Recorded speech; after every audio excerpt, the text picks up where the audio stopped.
आखिर मणिपुर में हिंसा क्यों भड़की और क्या है मेतेई, नागा और कुकी के बीच में विवाद? आज इसी सवाल का जवाब इस वीडियो में जानेंगे, तो बने रहिए इस वीडियो के साथ। Some breaking news now, and this concerns the ethnic violence that has erupted in Manipur. Now there is a PIL, we are told, over the violence, and this has been mentioned before the Chief Justice of India, and this matter has been listed to be heard. Manipur में आदिवासी एकता मार्च के दौरान 3 मई को हुई हिंसा में 8 जिले चपेट में आ गए, जहां धारा 144 लागू कर दी गई है। असम राइफल्स के जवान भी मणिपुर में फ्लैग मार्च कर रहे हैं।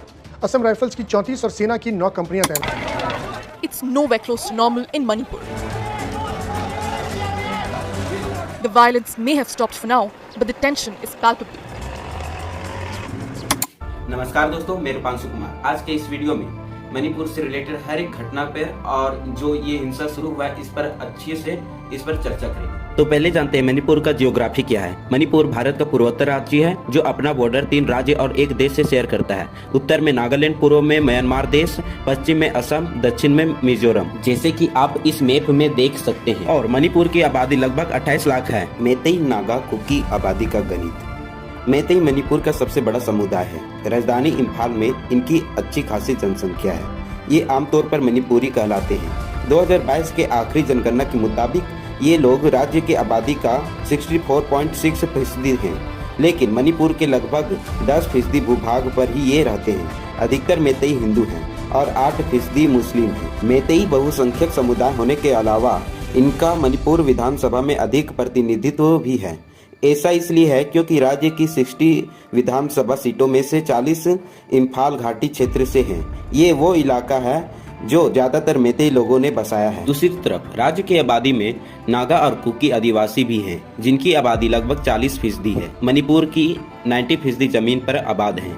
इस तरह से इस पहाड़ी भौगोलिक क्षेत्र की 90% जमीन पर राज्य की 35% मान्यता प्राप्त जनजातियां रहती है, लेकिन इस क्षेत्र से केवल 20 विधायक ही विधानसभा जाते हैं। दरअसल इस मामले की सुनवाई करते हुए 19 अप्रैल को मणिपुर हाई कोर्ट ने राज्य सरकार को निर्देश जारी किया कि वो 4 हफ्ते के भीतर मेतेई समुदाय को एसटी सूची में शामिल करने के अनुरोध पर विचार करे और 29 मई तक केंद्रीय जनजातीय मामलों के मंत्रालय को एसटी सूची में मेतेई लोगों को शामिल करने की सिफारिश भेजे। मेतेई जनजाति संघ के सदस्यों की दायर एक याचिका पर सुनवाई करते हुए मणिपुर हाई कोर्ट की कार्यवाहक चीफ जस्टिस MV मुरलीधरन की सिंगल जज बेंच ने पाया कि मेतेई समुदाय को एसटी सूची में शामिल करने के प्रतिनिधित्व पर शीघ्रता से विचार करने के लिए राज्य सरकार को निर्देश देना उचित था। हाई कोर्ट ने देखा कि राज्य सरकार और केंद्र सरकार को लगातार मांगों और याद दिलाने के लिए लिखे गए पत्रों के बाद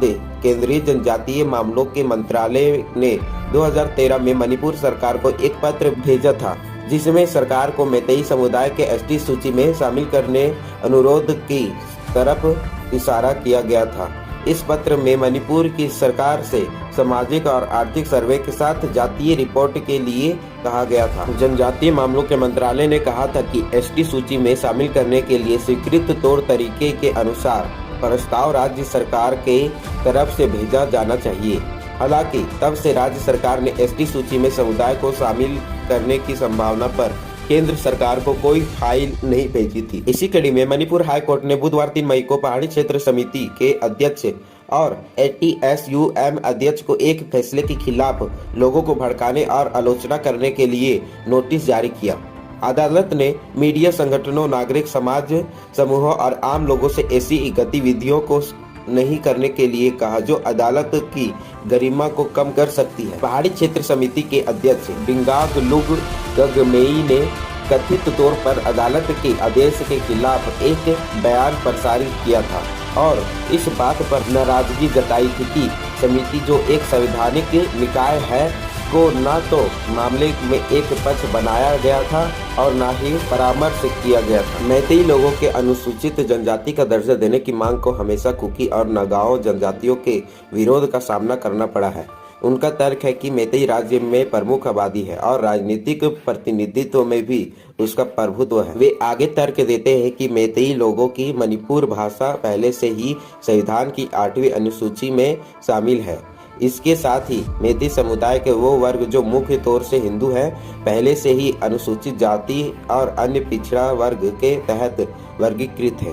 इस तरह से इस स्टेटस से जुड़े सभी अवसरों तक उनकी पहुंच है। JNU के centre of the study of law and governance के सहायक प्रोफेसर थोग खोलाल हाओ किप ने अपने paper the publics of scheduled tribe status in Manipur में लिखा है। यह दावा कि मैतेई को अपनी संस्कृति और पहचान की रक्षा के लिए ST का दर्जा चाहिए आत्मघाती है।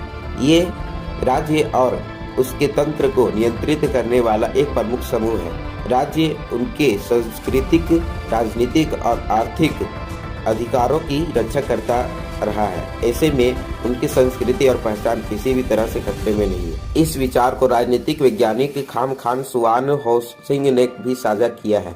द स्क्रॉल की एक रिपोर्ट में उन्होंने कहा है, यदि मैतेई ST सूची में खुद को शामिल करने में कामयाब होते हैं तो यकीनन वे मान्यता के 4 अहम श्रेणियों ST, SCC, OBC और EWS के साथ सुरक्षात्मक भेदभाव के सभी फायदों को हासिल करने वाले भारत में एक लौता समुदाय बन जाएंगे। All tribal student union Manipur एक प्रभावशाली आदिवासी निकाय है जिसने 19 अप्रैल को हाई कोर्ट के आदेश को ब्लॉक लेटर डे कहा और इस फैसले को पहले से पक्ष में लिया। फैसला कहा जिसने केवल याचिकाकर्ताओं के फायदों को सुना। 3 मई को क्यों भड़की मणिपुर में हिंसा? मणिपुर में तनाव के हालात इस साल फरवरी से ही बनना शुरू हो गया था, जब बीजेपी की अनुयायी वाली राज्य सरकार ने यहां फरवरी में संरक्षित इलाकों से अतिक्रमण हटाना शुरू किया था। यहाँ के बासिंदे सरकार के इस रवैये की मुखालफत कर रहे थे। इसके बाद 3 मई को मणिपुर हाई कोर्ट ने एक निर्देश दिया। इसमें कोर्ट ने सरकार को गैर जनजाति मैतेई समुदाय को जनजाति में शामिल करने वाली 10 साल पुरानी सिफारिश को लागू करने के निर्देश दिए। बस बात यही से बिगड़ना शुरू हो गया। हाई कोर्ट के इस फैसले से नाराज बुधवार चुराचंदपुर जिले के तोरबंग इलाके में all tribals student union Manipur ने आदिवासी एकजुटता मार्च बुलाया था। यह टिपिंग पॉइंट था, यानी यहाँ से बात बड़ी हुई और हिंसा तक जा पहुंची थी। इसके तुरंत बाद इलाके में हिंसा भड़क गई। नागा और कुकी आदिवासियों के इस मार्च में भड़की हिंसा ने एक ही रात में भयंकर रूप लिया।